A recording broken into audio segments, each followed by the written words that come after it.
అత్యాధునిక labs, international collaborations, advanced placements. మీ dream career ని రీచ్ అవ్వడానికి మీ best choice Godavari global university. సినిమా అనే దానికి నేను ఒక ఎగ్జాంపుల్ ఇస్తాను. ఒకరోజు నేను చెన్నై నుంచి ఇంటికి వచ్చాను. ఇంటికి వచ్చి బాంబే వెళ్ళాలి, ఫ్లైట్ లేట్ అయిందని నిద్రపోతున్నాను మధ్యాహ్నం. మా సిస్టర్ నిద్ర లేపి బుజ్జి ఫోన్ చేశాడు భీమవరం నుంచి, అర్జెంటుగా మాట్లాడాలి. బుజ్జి అని మా డిస్టెంట్ కజిన్. సో ఆడు ఫోన్ చేస్తే నన్ను ఎందుకు లేదు అంటే ఎప్పుడు నేను కలవను కూడా, బుజ్జిని చాలా రేరుగా కలుస్తున్నాను. ఆడు ఫోన్ చేస్తే నన్ను ఎందుకు నిద్ర లేపింది అని ఒక సెకండ్ అనిపించింది నాకు. సరే వెళ్ళి ఫోన్ ఎత్తే అప్పుడు ల్యాండ్లైన్ టైంలో ఫాదర్కి హార్ట్ అటాక్ వచ్చింది రమణ. సరే వాళ్ళ ఫాదర్కి హార్ట్ అటాక్ వచ్చింది అనుకుని పక్కన ఎవరైనా ఉన్నారా అన్నాడు. పక్కన ఎవరు అంటే నీకు ఈ పక్కన ఎందుకు అడుగుతున్నా, ఉన్నారు, నువ్వు బయటకు వచ్చి ఫోన్ చేయి ఎస్టీడీ బూత్ నుంచి అని చెప్పాడు. సో నేను ఫోన్ పెట్టేసి అక్కడ మా కాలనీ చివరున్న ఫోన్ బూత్కి వెళ్తా ఉంటే, నడుస్తూ ఉంటే ఎందుకు నన్ను పక్కన అడిగాడు అని స్లోగా I realise that he's talking about my father. అంటే మా ఫాదర్ ఊర్లో లేరు కూడా నాకు తెలియదు అప్పుడు, ఎందుకంటే నేను ఆ రోజు పొద్దున్న చెన్నై నుంచి వచ్చాను. సో వెనకాల మా బావగారు వస్తూ ఉంటే మా బావని అడిగాను, ఏంటి నాన్నగారు ఎక్కడ ఉన్నారంటే భీమవరం లేదండి. Then I realised.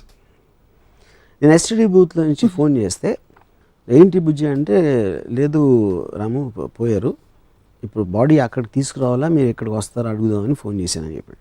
సరే లేదు ఇక్కడికి తీసుకొచ్చే అని చెప్పాను. అంటే నాకు I did not feel anything at all. నేను పక్కకు తిరిగి మా బావగారు చెప్పాను, నాన్నగారికి హార్ట్ అటాక్ వచ్చిందంట అనగానే ఆయన అక్కడ రోడ్డు మీద చదివి పడిపోయారు. నేను తిరిగి ఒక 2-3 ఫోన్స్ చేసి మా అంకుల్స్కి వాళ్ళకి ఇలా వచ్చింది న్యూస్, మీరు మాత్రం ఇంటికి రావద్దు ఎవరు, నేను అమ్మని ప్రిపేర్ చేయాలని చెప్పి నేను అక్కడి నుంచి వెనక్కి నడుస్తా అమ్మకి ఎలా చెప్పాలి అనేది ఆలోచించి ఒక స్క్రీన్ ప్లే తయారు చేశాను. ఇంటికి వెళ్ళి నేను అమ్మ నాన్నకి ఏదో పెయిన్ వచ్చిందంట, నేను ఇక్కడ తీసుకొచ్చామని చెప్పాను. మన ఇక్కడ హైదరాబాద్లో బెటర్ హాస్పిటల్ ఉంటుంది కదా, దానికి అమ్మ నేను ఏం లేదని అప్పుడు నేను ఎవరినో తీసుకొస్తా ఉంటే ఎవ్రీ 20 minutes ఆడితో ఫోన్ చేస్తున్నాను, ఎంతవరకు వచ్చారు, విజయవాడ వచ్చారా, ఇక్కడ వడవర మధ్యలో ఉండే ప్లేసెస్ నుంచి. సో టోటల్ వీళ్ళందరూ చుట్టాలకు తెలిసి వచ్చిన వాళ్ళందరినీ రోడ్లకి ఆ పక్కన ఈ పక్కన ఆపించేస్తున్నాను. అండ్ ఇదంతా making a film actually. Why to create one effect on my mother, how to prepare her slowly, ఆమె సింక్ అన్ని ఎలా చేయాలని స్క్రీన్ ప్లేలో నేను డైరెక్షన్ చేస్తున్నాను. ఫాదర్ పోయారు అనేది నేనేం ఫీల్ అవ్వాలనేది అసలు నేను మర్చిపోయినాను కంప్లీట్గా. అయిపోయిన తర్వాత ఒక పర్టికులర్ టైంలో మా గ్రాండ్ ఫాదర్ వచ్చేసి, అంటే రాత్రి అయిపోయింది, అప్పటికి ఇంకా వస్తున్నారు, దారిలో ఉన్నారు, ఎలాంటివి మెయింటైన్ చేస్తారు. ఎప్పుడైతే మా గ్రాండ్ ఫాదర్ ఒక పర్టికులర్ టైంలో వచ్చి చెప్పనా అని అడిగితే వద్దు మనం లాస్ట్ మినిట్ వరకు చెప్పదని చెప్పాను. తర్వాత నేను నిద్రపోయిన తర్వాత ఒక 2 o'clock రాత్రి మా కజిన్ నిద్ర లేపి కారు వచ్చింది అన్నాడు. నేను బయటకు వచ్చి కారు కొంచెం దూరం లాగుంది, మా ఫాదర్ కారు. అది చూసి ఫస్ట్ టైం నాకు స్ట్రైక్ అయింది యాక్చువల్గా, అసలు ఏంటి విషయం అనేది. అంటే సినిమాలోంచి రియల్ లైఫ్లోకి ఒక సెకండ్ వచ్చింది బయటికి. ఇమీడియట్గా లేదు కారు అక్కడికి తీసుకెళ్ళిపోండి, మనం పొద్దున్నే తీసుకొచ్చి ఇమీడియట్గా చేసి పంపించేద్దాం. ఆ కారు తీసుకెళ్ళిపోయారు. ఈ లోపల మా గ్రాండ్ ఫాదర్ చెప్పేశారు మదర్కి, తను షీ వాజ్ క్రైమ్. సో నేను వెళ్ళలేదు అక్కడికి, ఎందుకంటే I don't want to see her cry. తర్వాత పొద్దున్న అక్కడికి వెళ్ళి ఆ బాడీని బయటికి తీస్తూ ఉంటే మా సమ్ అంకుల్ ఎవరో ఉన్నారు, ఆ ప్రాక్టికల్ ఆస్పెక్ట్ ఆఫ్ బయటికి తీసుకొస్తా ఉంటే ఆ కాలు కొంచెం టేప్ పెట్టండి అంటే అలాంటిది ఒక ఇన్స్ట్రక్షన్ ఇచ్చాడు. అంటే మనం ఫర్నిచర్ ఏదో తీస్తూ ఉంటే చెప్తాం కదా, ఒక ప్రాక్టికల్ ఆస్పెక్ట్ జరపటం అనేది. అలా మా ఫాదర్ని అంటున్నాడు అని ఒక టక్కని కోపం వచ్చింది. నాకు నార్మల్గా అసలు ఎప్పుడు కోపం రాదు, కానీ నా లాజికల్ బ్రెయిన్ అదొక ప్రాక్టికాలిటీ ఇన్స్ట్రక్షన్ ఇస్తున్నాడని నాకు తెలుసు. కానీ అనే విధానంలో నాకు అక్కడి నుంచి ఐ జస్ట్ వెంట్ ఆఫ్. నేను నడుచుకుంటే ఈ బంజారాస్ రోడ్ల మీద అంతా తిరిగేసి ఒక 1 hour ఫైనల్గా ఇంటికి రీచ్ అయిన తర్వాత ఎవరో వచ్చి నాకు మా ఫాదర్ వీలు రాశారు, బాడీని హాస్పిటల్ డొనేట్ చేయాలి, ఐస్ డొనేషన్ చేయాలనేది. అది సరే నేను మా మదర్ ఏడుస్తూ ఉంటే నేను లోపలికి వెళ్ళి ఇలా నాన్నగారు ఇలా వీలు రాశారు అది ఇది అని చెప్తే, అండ్ ఆబ్వియస్లీ మిగతా చుట్టాలు అందరూ అలాంటి మామూలుగా అలౌ చేయరు కాబట్టి కన్జర్వేటివ్ పీపుల్ వాళ్ళు ఎగెయిన్స్ట్గా చెప్తున్నారు. నేను చెప్తే నీ ఇష్టం, నువ్వు తీసుకో, నువ్వే డిసైడ్ చేయాలి చెప్పింది మదర్.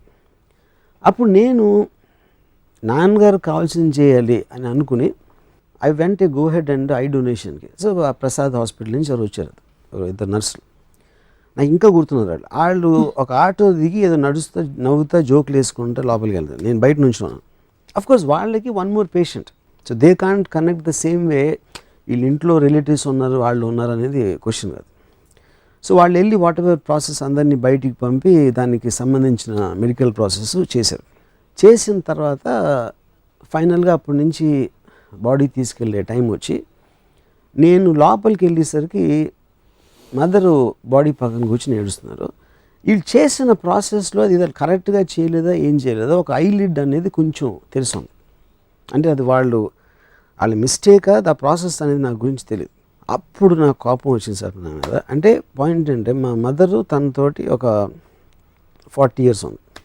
తనని ఆ పరిస్థితిలో మా ఫాదర్ని చూపించాల్సిన డెసిషన్ తీసుకుంది నేను.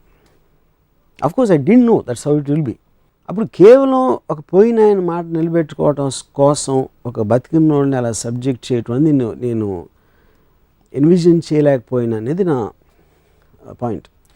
సో అది ఐ థింక్ నేను చాలా ఫ్లాపులు తీసాను, కానీ that is the biggest flop I made in my life. Flop అనేది మీ డెసిషన్ గోయింగ్ రాంగ్, సినిమా అనేది కాదు, చాలా ఉంటాయి దాంట్లో. ఇప్పుడు కూడా నేను మా మదర్ని వీళ్ళందరినీ చూస్తున్నాను, కానీ ఆ రోజు రాత్రి ఒక విచిత్రమైన సౌండ్ వచ్చింది.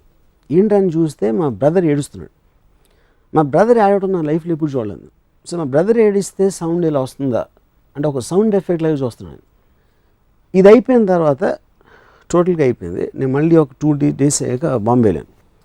నసిరుద్దీన్ షా యాక్టర్ని ఏదో దాన్ని కలవటానికి వెళ్తే నసిరుద్దీన్ షా సడన్గా అరే రాము ఇప్పుడే విన్నాను అంటే ఆబ్వియస్లీ హిందీలో జరిగింది కాన్వర్జేషను, మీ మదర్ పోయారంట కదా, ఐఎమ్ వెరీ సారీ అంటే. అంటే ఆబ్వియస్లీ తనకి ఏదో రాంగ్ ఇన్ఫర్మేషన్ వచ్చింది. సో నేను ఇప్పుడు మా మదర్ కాదు ఫాదర్ అంటే ఆయన ఎంబారెస్మెంట్ ఫీల్ అవుతాడు కదా అని నేను వదిలేసి అవును అనుసరి. అప్పుడు తను ఆయన మదర్ గురించి చెప్పడం మొదలెట్టాడు. అంటే అప్పుడు నేను చెప్పడం మానేశాను కాబట్టి మళ్ళీ మీ మదర్ వయసు ఎంత, మదర్ పేరు ఏంటి, ఈ కాన్వర్జేషన్ ఎక్కడికి వెళ్ళిపోయింది. ఇప్పుడు మధ్యలో నేను చెప్తే లేదని మదర్ కాదు ఫాదర్ అంటే ముందు ఎందుకు చెప్పలేదు.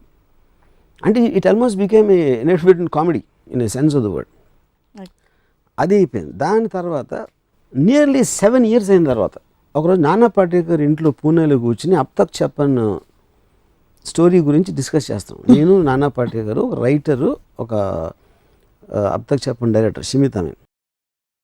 ఏదో అందులో నానా పాటేకర్ వైఫ్ చచ్చిపోయినప్పుడు ఏమవ్వాలి సీన్లో రియాక్షన్ అనేది డిస్కస్ చేస్తా నానా పాటేకర్కి నేను చెప్పాను ఇన్సిడెంట్ నా ఫాదర్ గురించి. చెప్పినప్పుడు ఆ చెప్తా మధ్యలో స్టార్ట్ క్రై. అంటే నియర్లీ 7-8 years తర్వాత అంతవరకు ఏడవలేదు. అంటే అది సినిమా నుంచి బయటికి రావటమా, వేరే కాంటెక్స్ట్లో నేను ఆ మెమరీ అంతవరకు ఎప్పుడు నేను ఫీల్ అవ్వలేదా, I find it very difficult to understand. ఏంటి దానికి రీజన్ అనేది ఎలా ఉంటుంది, ఎందుకు వస్తుంది అనేది till today I can't understand that. So ఒక విధంగా చూస్తే మా ఫాదర్ పోయినప్పుడు ఏమీ ఫీల్ అవ్వకుండా నేను స్టోరీలు చేస్తున్నాను, స్క్రీన్ ప్లేలు చేస్తున్నాను, క్యారెక్టర్స్ క్రియేట్ చేస్తున్నాను, అబద్ధాలు చెప్తున్నాను, దాంట్లో బిజీగా ఉన్నాను. దాని తర్వాత నసిరుద్దీన్ షాతో మాట్లాడితే ఒక విధమైన కామెడీలాగా చూస్తున్నాను దాన్ని. ఇవన్నీ అయిపోయి ఇంకోటి ఏంటి, ఒక చాప్టర్ మర్చిపోయాను. మా మదర్కి నేను ఫోటోలు ఏం పెట్టదు మా ఇంట్లో, ఆ దండలు అన్నీ వేసి నాకు ఇష్టం ఉండదు. ఆ 10వ రోజు 13వ రోజు నాకు వద్దు, వాళ్ళందరూ వచ్చేవాళ్ళు మళ్ళీ వెళ్ళాలని వస్తారు, ఎవరికి ఏం ఫీలింగ్ ఉండదు. అండ్ నాకు ఈ చైర్లో వాట్ ఎవర్ అది వద్దు, let's remember him for the happy times. అసలు ఆయన ఉన్నారు అని మనం అనుకుని అలా ఉందాం, ఆయన గురించి ఆలోచించి అది చెయ్యొద్దు అని మా అమ్మకు ఒక లెక్చర్ ఇచ్చాను. లెక్చర్ ఇచ్చిన తర్వాత నెక్స్ట్ డే మళ్ళీ మా అమ్మ యాడ్ అవుట్ అయినాను. నా లెక్చర్ పని చేయలేదని నాకు కోపం వచ్చింది, ఇంత చెప్పినా కూడా అర్థం చేసుకోలేదండి. సో ఇలాంటి ఆస్పెక్ట్స్ అన్నీ జరిగినాయి ఏది ఈ ఇయర్స్లో. కానీ నేను ఏడ్చింది మాత్రం 7 ఏళ్ళ తర్వాత నాన్న పాటేకర్ ఇంట్లో ఏడ్చాను. సో అది ఏంటో అసలు ఐ కాంట్, అంటే ఒక ఎమోషన్ని సప్రెస్ చేసి దాన్ని I didn't want to express లేకపోతే ఏంటి అనేది నాకు తెలియదు. కానీ ఈ హోల్ థింగ్ ఫ్యామిలీలో ఒక పర్టికులర్ ఆస్పెక్ట్ అంటే నాకు because you have some kind of relationship, వాళ్ళు ఏమైనా చేసినా చేయకపోయినా వాళ్ళకి ఏమి జరిగినా అనేది ఒక ఎడిషనల్ బర్డెన్ అయిపోతుంది. ఆ బర్డెన్కి సమానంగా ప్రెజర్ వస్తుందా రాదా అనేది నాకు తెలియదు. అదంటే జనరలైజ్ చేయలేం, అది ఈచ్ ఫ్యామిలీలో ఒక డిఫరెంట్ ఆస్పెక్ట్ ఉంటుంది, దాని వాళ్ళకున్న ఎక్స్పీరియన్సెస్ బట్టి, ఆ ఫ్యామిలీలో ఉన్న మనుషులు బట్టి. సో నాకు జనరల్గా ఇప్పుడు నేను చుట్టాలు కానీ లేకపోతే అసలు ఎప్పుడు వెళ్ళను, ఎవరి ఇంటికి నేను వెళ్ళను. ఒక ఫ్యామిలీ అనే ఒక యూనిట్ ఉంటేనే అసలు నేను ఒక ఏముంటుందని ఇప్పుడు బాంబేలో నా కజిన్ ఒకడు ఉన్నాడు, నా బిల్డింగ్లో ఉంటాడు. నేను సాధారణంగా నా దగ్గర రమ్మంటాను కానీ వాళ్ళ ఇంటికి నేను వెళ్ళను. ఎందుకంటే ఇంటికి వెళ్ళేటప్పటికి ఆ కిచెను ఇది ఫ్యామిలీ తాలూకు జో అట్మాస్ఫియర్ ఉంటుంది కదా, అసలు ఐ కాంట్ స్టాండ్ దట్. నాకు ఇంకోటి పిల్లలు అంటే ఇష్టం ఉండదు. పిల్లలు ఎందుకు ఇష్టం ఉండదు అంటే 2 కారణాలు. ఒకటి, వాళ్ళ వల్ల నా ఏజ్ గుర్తొస్తుంది and I hate to feel old ఒకటి. రెండో పాయింట్ ఏంటంటే వాళ్ళు ఉంటే నా మాట ఎవరు వినరు and I'd like to be the centre of attention. నేను ఎక్కడ ఉంటే అక్కడ. సో అప్పుడు నేను పెద్దవాళ్ళతో మాట్లాడుతూ ఉంటే వాళ్ళు వింటారు. చిన్నపిల్లలు అంటే బుయ్యి బుయ్యి కుయ్యి అని ఆడేదా అంటే ఇంకా వాళ్ళు చచ్చినట్టు ఆడి చూస్తారు. సో పిల్లలు కుక్కలు ఉంటే నేను వెళ్ళను, ఎందుకంటే అటెన్షన్ వాళ్ళ మీద ఎక్కువ ఉంటుంది నా దగ్గరగానే. సో ఒకటి ఆస్పెక్ట్, నేను ఒక కోల్డ్ బ్లడెడ్గా నా డాటర్తో చెప్పిన ఒక aspect. Second aspect, my father incident in terms of what all can come because of that. Third is as a unit by it self, that atmosphere I don't like. Yeah. మీలో మీరు తగ్గిపోయింది అనుకునే emotion మీ daughter విషయంలో కనిపించింది. మీ father గురించి మాట్లాడుతున్నప్పుడు almost మీరు కళ్ళలో నీళ్ళు వస్తున్నాయని చూడాల్సి వచ్చింది. అంటే అంత టైమ్ అండ్ స్పేస్లో మీరు ఇన్వాల్వ్ అయిపోయి ఉన్నారు. సో నిజంగా మీరు కుటుంబం ఇష్టం లేదు అని మేబీ వ్యవస్థ పరంగా మనిషి ఫ్రీడమ్ని కట్టేలు చేస్తున్న ఒక పెరిఫరల్గా ఇష్టం లేదేమో, కానీ బాంధవ్యాలకి మీరు వ్యతిరేకం అని అనిపించట్లేదు. ఈ వ్యతిరేకం వల్ల ఎగ్జాంపుల్స్ చెప్తాను. ఎందుకంటే నాకు ఈ బంధాలు లేనప్పుడు ఈ ఫీలింగ్ ఉండాల్సిన అవసరం లేదు. అప్పుడు నేను ఫుల్ హ్యాపీగా ఉండొచ్చు, ఇంకా హ్యాపీగా ఉండొచ్చు. Of course. గౌతమ్ బుద్ధుడు ఇదే చేసి వెళ్ళిపోయాడా? How do you understand? అంటే మీరు ఆల్రెడీ పురాణాలు మాట్లాడినప్పుడు అంటే ఇప్పుడు గౌతమ్ బుద్ధుడు ఫ్యామిలీ వదిలేసి తను వెళ్ళి అక్కడ కూర్చున్నాడు. నాకు నిజంగా ఏం చేశాడు సరిగ్గా తెలియదు నాకు, ఏం చేశారో. అంటే అప్పుడు ఏదో ఏమంటారు దాన్ని, యోగి అయిపోయి స్మరణ ఏమైనా చేశారా, I'm not very sure about that. కానీ నేను కుటుంబం వదిలేసి నేను భోగ విలాసాలకు అలవాటు పడిపోయాను. So I can't be compared with Gautam బుద్ధుడు. You went after something, he went after something else. But I went after wine and women, he went after God. ఒక ఆమె మోకాళ్ళ మీద కూర్చుని వీపు మీద పెట్టరా అని పెట్టించుకుని బాగా బరువైన తర్వాత అరే నడవలేకపోతున్నాను అంటుంది. ఫ్యామిలీ ఉన్నోళ్ళ పరిస్థితి అది.